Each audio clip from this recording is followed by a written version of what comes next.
आज हम 7वीं आयत से मनन करेंगे। प्रभु ने चाहा तो 7वीं आयत से 10 आयत तक हम संक्षिप्त में कुछ बातों को देखकर समाप्त करेंगे। एक बार 7वीं आयत को पढ़ लीजिए,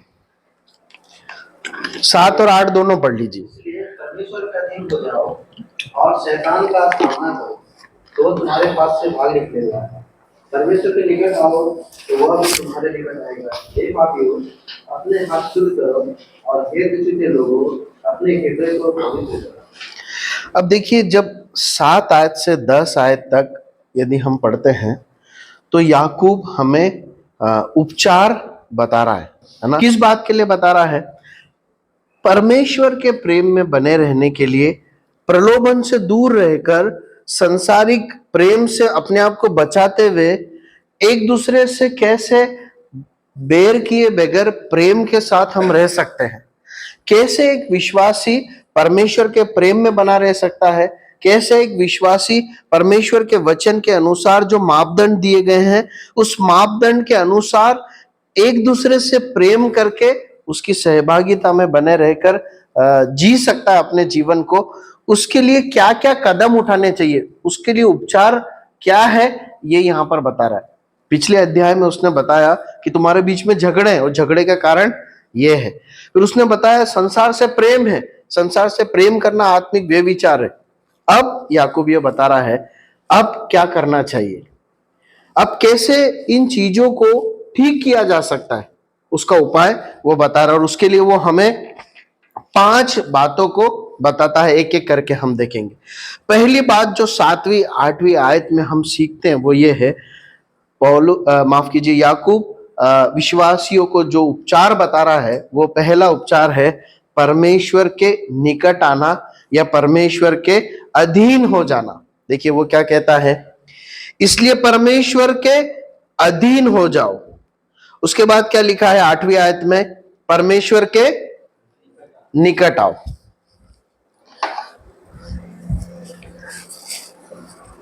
देखिए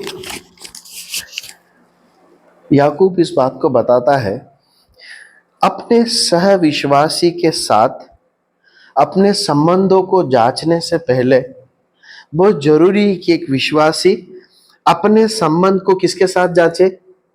परमेश्वर के साथ जांचे। आप समझ रहे हैं? याकूब इस प्रकार कहता है, ये कड़वाहट, बैर और झगड़े की समस्या है ना, कहाँ आओ? परमेश्वर के निकट लेकर आओ, अपने आप को परमेश्वर के पास लेकर आओ। इस बात को जांचो परमेश्वर के पास आकर कि तुम्हारा संबंध परमेश्वर के साथ कैसा है।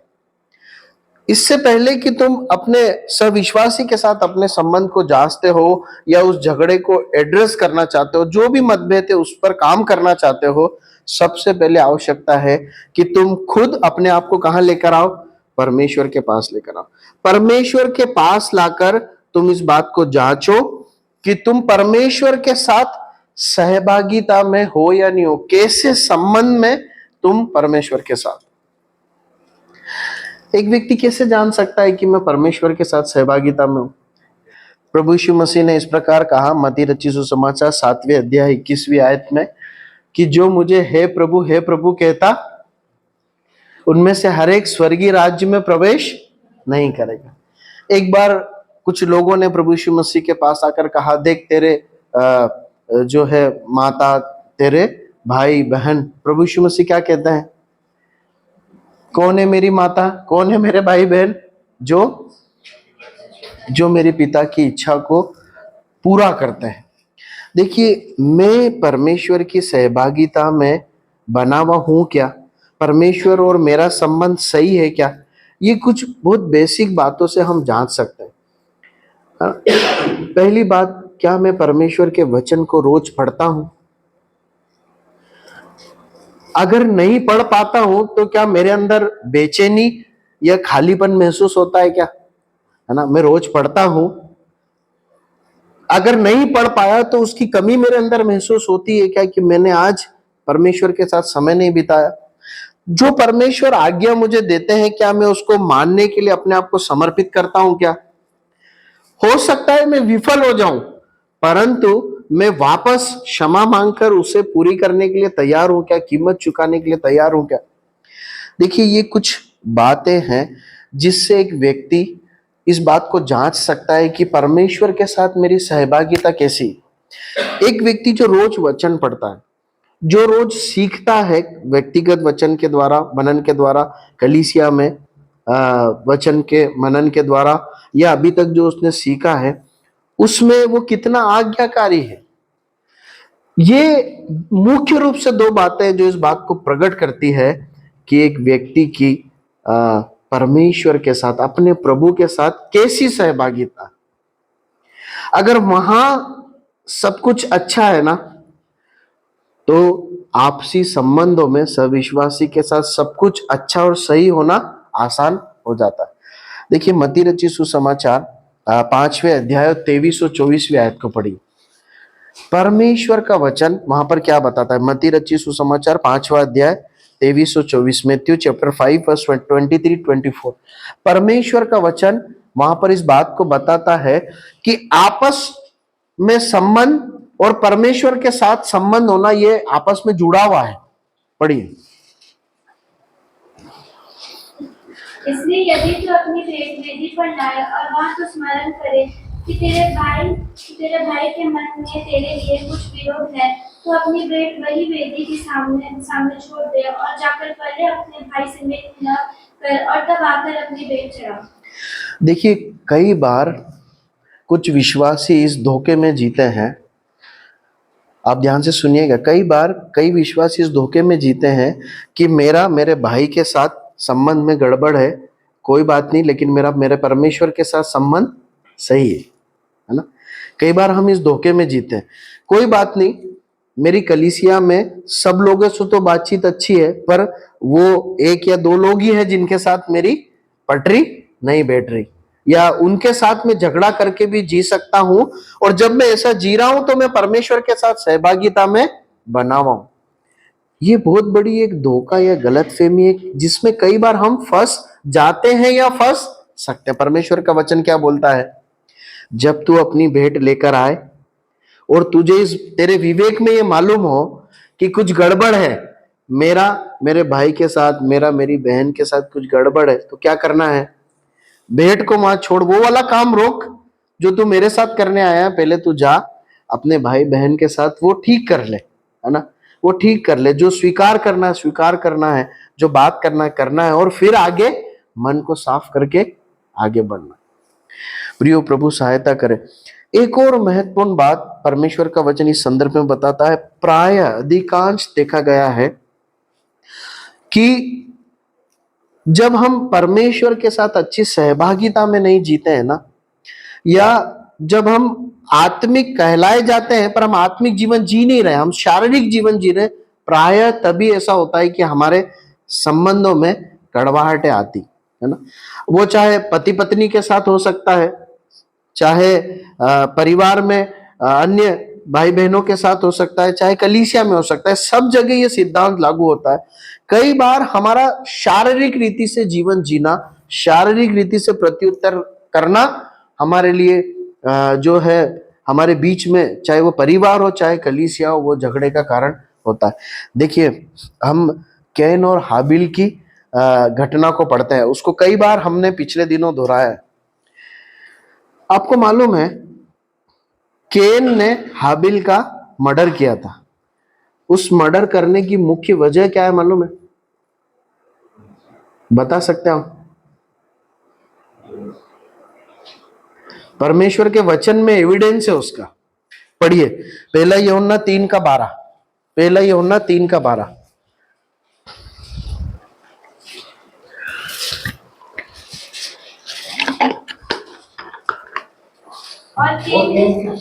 और केन के समान न बने जो उस दुष्ट से था और जिसने अपने भाई की घात किया। कैन के समान ना बने जिसने अपने भाई को घात किया। क्यों घात किया? आप देखिए, वो लिखा है। और उसने किस कारण घात किया? इस कारण कि उसके काम बुरे थे और उसके भाई के काम। आप समझ रहे हैं? आप देख रहे हैं वहां पर क्या लिखा है? क्यों घात किया? क्योंकि कैन पाप में जी रहा था। आप समझ रहे हैं? एक व्यक्ति जो पाप में जी रहा है, इसका मतलब उसने अपने संबंध को सबसे सर्वोच्च संबंध क्या है? एक व्यक्ति का सबसे सर्वोच्च संबंध क्या है? परमेश्वर और उसका संबंध। एक व्यक्ति जो पाप में जी रहा है, उसने उसके सर्वोच्च संबंध को ही जब महत्व नहीं दिया, तो फिर अपने सगे भाई के साथ के संबंध को महत्व देगा क्या? कभी नहीं दे सकता। ये एक सिद्धांत है। जब एक व्यक्ति अपने परमेश्वर के साथ के संबंध के प्रति लापरवाह हो जाता है ना, तो फिर उसके लिए इस धरती पर कोई भी संबंध बहुत ज्यादा महत्वपूर्ण नहीं रह जाता। फिर चाहे वो उसकी पत्नी हो, उसका पति हो, उसका भाई हो, उसका पिता हो, कलीसिया में कोई भाई या बहन हो, अगुवे हो, या सेवा करने वाले प्रभु के दास हो। कैन ने क्यों घात किया? क्योंकि वो पाप में अपने जीवन को जी रहा था। परमेश्वर का वचन वहां पर बताता है। कुछ और आयतों को पढ़िए। यहूदा की पुस्तक 1 अध्याय 18 और 19वीं आयत। यहूदा की पुस्तक 1 अध्याय 18 और 19वीं आयत।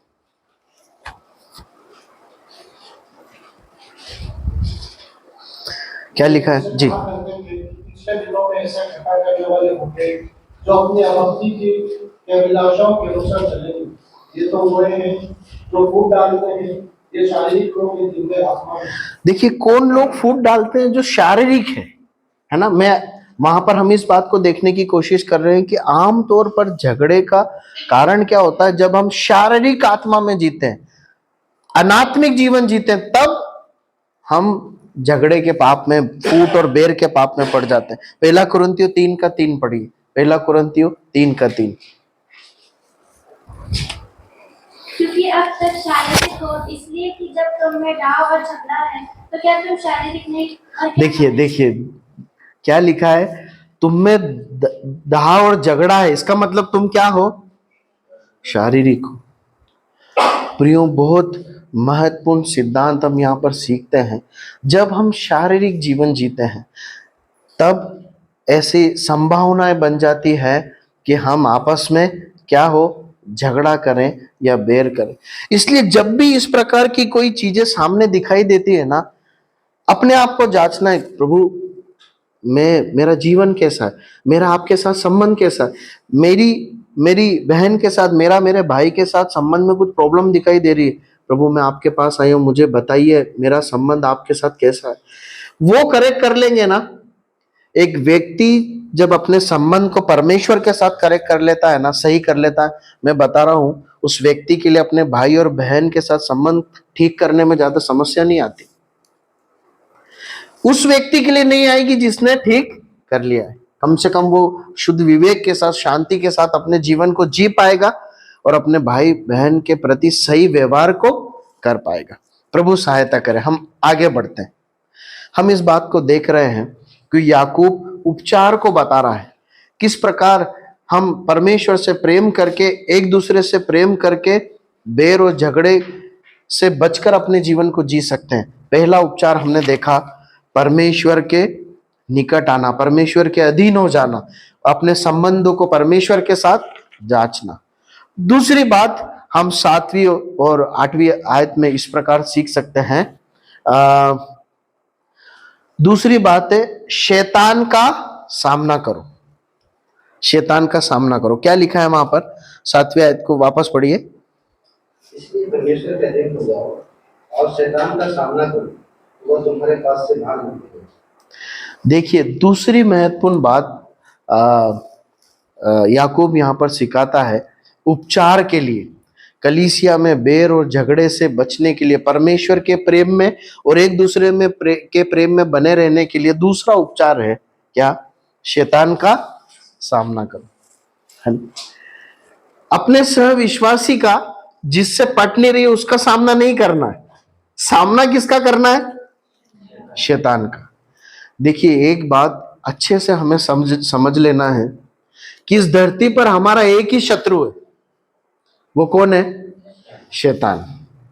कई बार हमसे बड़ी चूक क्या हो जाती है, जो व्यक्ति हमें परेशान कर रहा है ना, जो सता रहा है, जो हमारे साथ अच्छा व्यवहार नहीं कर रहा है, हम उसे अपना शत्रु समझ लेते।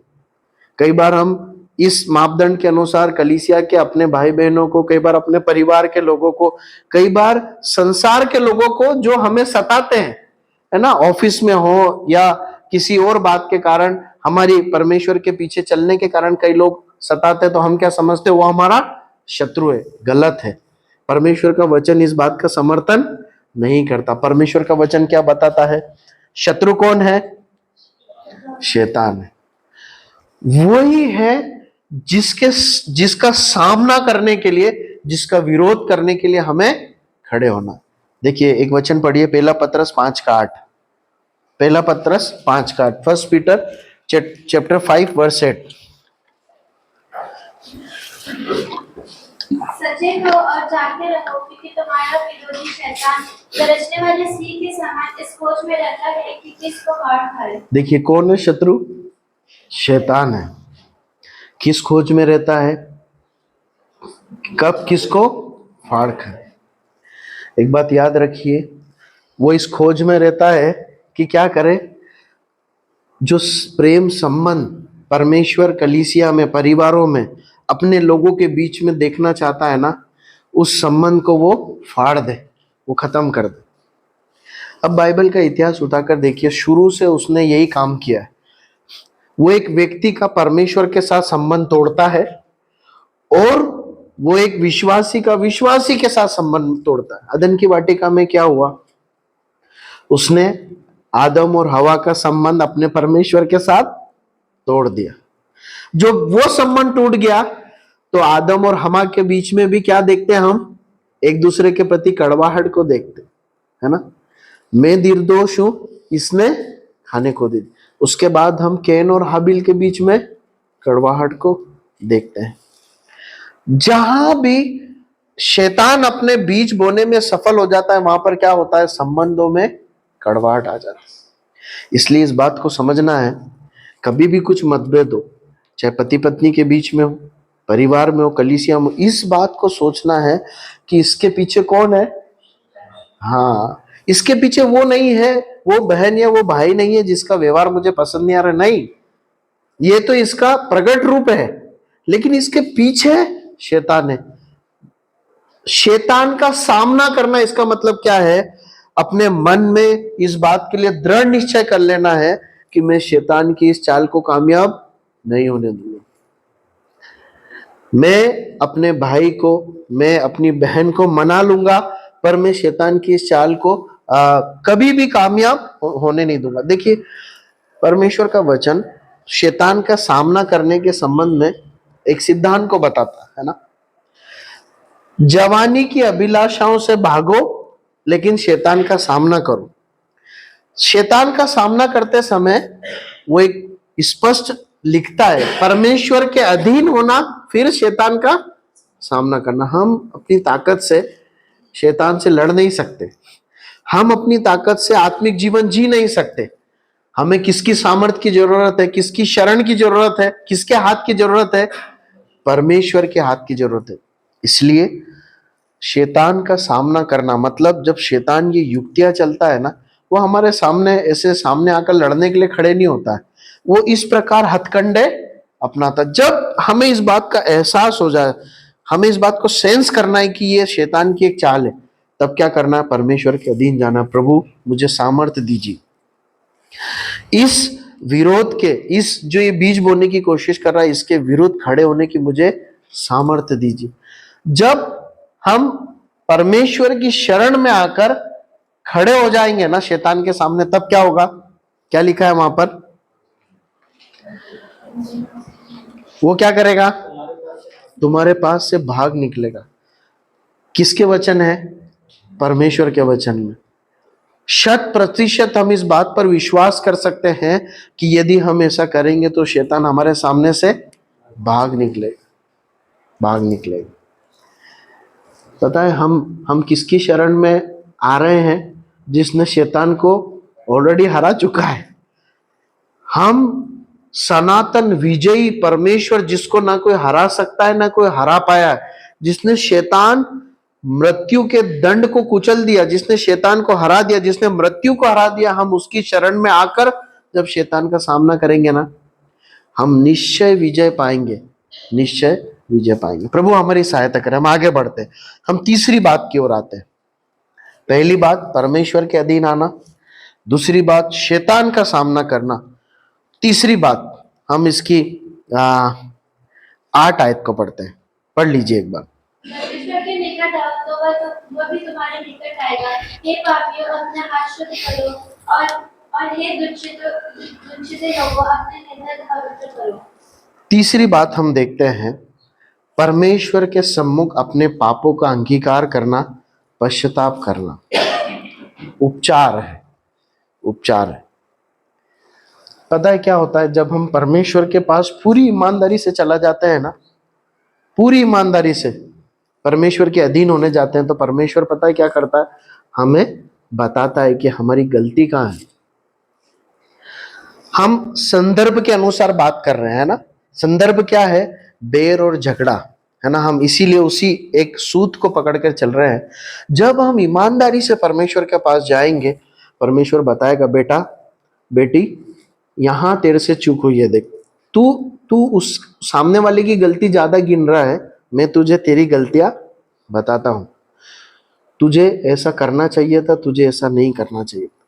जब परमेश्वर ऐसा बताए ना, हमें क्या करना है, पाप अंगीकार करना है, पश्चाताप करना है, उसे मानना है, प्रभु मुझसे पाप हुआ। देखिए वहां पर इस प्रकार लिखा है, याकूब बहुत कड़े शब्द में लिखता है, हे पापियों, हे दुचित्तो। याकूब किसको लिख रहा है ये पत्री? आप समझिए, याकूब विश्वासियों को लिख रहा है और इतने कठोर शब्द उपयोग कर रहा है, हे पापियों, हे दुचित्तो। पता हमारे साथ समस्या क्या है, हम व्यभिचार, चोरी, हत्या, इन पापों को बहुत गंभीर पाप के रूप में देखते हैं। इससे मेरा झगड़ा चल रहा है ना, ये कोई पाप की अवस्था थोड़ी ना है ना। मैं आपको सच बताऊं, जब मैं ये पढ़ रहा था तभी पहली बार मुझे इसकी गंभीरता को परमेश्वर के वचन ने समझाया। वरना आमतौर पर यही होता, हम आपसी झगड़ों को पाप करके नहीं देखते, वो पता नहीं किसी और ही कैटेगरी में है वो बात। झगड़ा है लेकिन हम पवित्र हैं, मैं पवित्र हूं, लेकिन परमेश्वर का वचन बता रहा है कि उस अवस्था में यदि कोई है तो वो क्या है, पापी है, वो दुचित्ता एक व्यक्ति। क्या करना है, अपने पाप को अंगीकार करके क्षमा मांगना है। देखिए, जब पाप अंगीकार करना मतलब क्या है, मानना कि मेरे से चूक हुई है, पाप हुआ है, मैं माफी मांगता हूं। अंगीकार करना कि मुझसे पाप हुआ है, फिर माफी मांगना, प्रभु मुझे माफ कर दीजिए कि मुझसे ऐसा हुआ है। और सच्ची माफी मांगना क्या मालूम है, कि उसे वापस नहीं दोहराना। मैंने जो किया, जो बोला या जो किया, अब मैं नहीं बोलूंगा, नहीं करूंगा। जो नहीं करना था, अभी तक नहीं किया, वो मैं करूंगा। ये है सच्चे हृदय के साथ माफी मांगना। चौथी बात की ओर बढ़ते हैं। चौथी बात क्या, 19वीं आयत पढ़ी, माफ कीजिए, 9 आयत पढ़ी। दुखी हो और शोक करो और रो, तुम्हारी हंसी शोक में और तुम्हारा आनंद उदासी में बदल जाए। चौथी बात है, अपने पाप के ऊपर दुखित होना या शोकित होना। चौथा उपचार है कि हम कैसे परमेश्वर के प्रेम में और एक दूसरे के प्रेम में रिस्टोर हो सकते हैं, झगड़ों पर, संसारिक लालसाओं पर जय पा सकते हैं। उसका चौथा उपचार है कि जो पाप हमसे हुए हैं, जब परमेश्वर ने उन्हें हमें बताया है, तो उसे गंभीरता से लेना और उस पर शोकित होना और दुखित होना। याकूब कहता है, दुखी हो, ऊपर उसने अंगीकार करना, क्षमा मांगना बता दिया, अब वो कह रहा है दुखित हो, शोक करो, रो, तुम्हारी हंसी शोक से और तुम्हारा आनंद उदासी से बदल जाए। पता है क्या होता है, कई बार हम परमेश्वर के वचन को जब पढ़ते हैं व्यक्तिगत रीति से या कलीसिया में सुनते हैं, तो हमारे अंदर हलचल होती है ना, हमारे अंदर एक एहसास आता है, ये गलत हो गया। चाहे वो झगड़े संबंधों के रूप में हो, चाहे परमेश्वर और हमारे बीच की बात हो, कोई पाप परमेश्वर दिखाता है, ये एहसास आता है। लेकिन उसके बाद परिवर्तन कुछ नहीं आता। पता है क्यों? क्योंकि कई बार हम शोकित नहीं होते। आपको घटना याद है जब पतरस को अपने पाप का एहसास हुआ, क्या पढ़ते हैं हम वहां पर? पता है वो घटना कहाँ लिखी है? मत्ती 26 अध्याय 75 आयत में। Matthew chapter 26 verse 75। जल्दी से पढ़िए क्या लिखा है। तब पतरस को यीशु की कही हुई बात स्मरण हो आई, मूर्ख के बात देने से पहले तो 3 बार मेरा इनकार करेगा। और वह बाहर जाकर फूट फूट कर रोया। देखिए, जब उसे स्मरण आया, जब प्रभु यीशु मसीह के वचन के सामने उसने इस बात को जान लिया, मुझसे क्या हो गया? पाप हो गया, पाप हो गया। क्या कर रहा है? फूट फूट कर रो रहा है। प्रियो, पाप के प्रति सच्चा अंगीकार, पश्चाताप एक शोक लेकर आता है। इस बात का एहसास तो हमें हो जाता है कि मैं माफी मांग रहा हूं तो प्रभु क्षमा कर देगा, लेकिन एक सच्चा शोक आता है, आंसू आता है। और ऐसा पतरस नहीं, आप कई भक्तों के जीवन में देखेंगे, आप दाऊद के जीवन में देखेंगे। भजन संहिता 51 अगर आप पढ़ेंगे, जब उसने व्यभिचार का पाप और हत्या का पाप किया, उसके बाद वो भजन संहिता 51 लिख रहा है। आप उसे घर जाके पढ़िएगा, आपको समझ में आएगा किस प्रकार से पाप के कारण वो व्यक्ति बहुत शोकित, दुखित, व्याकुल है। वो माफी तो मांग रहा है लेकिन वो बहुत व्याकुल है। ऐसे कई भजन आप ढूंढेंगे जहां पर दाऊद ने अपने आप को गलत जाना। जब उसने बात को जाना कि मुझसे पाप हुआ, तब अपनी बेचैनी को वो वहां भजनों में लिख रहा है। पाप के प्रति शोकित होना बहुत जरूरी। ऐसा नहीं होना चाहिए कि हम मनोरंजन में या इस प्रकार से समय बिता दें। यह सब होने के बाद प्रभु हमारी सहायता करें। आखिरी बात देखते हैं, 10वीं आयत पढ़ी। प्रभु के सामने दीन बनो तो वह तुम्हें शिरोमणि बनाएगा। प्रभु के सामने दीन बनो, इसका मतलब क्या है?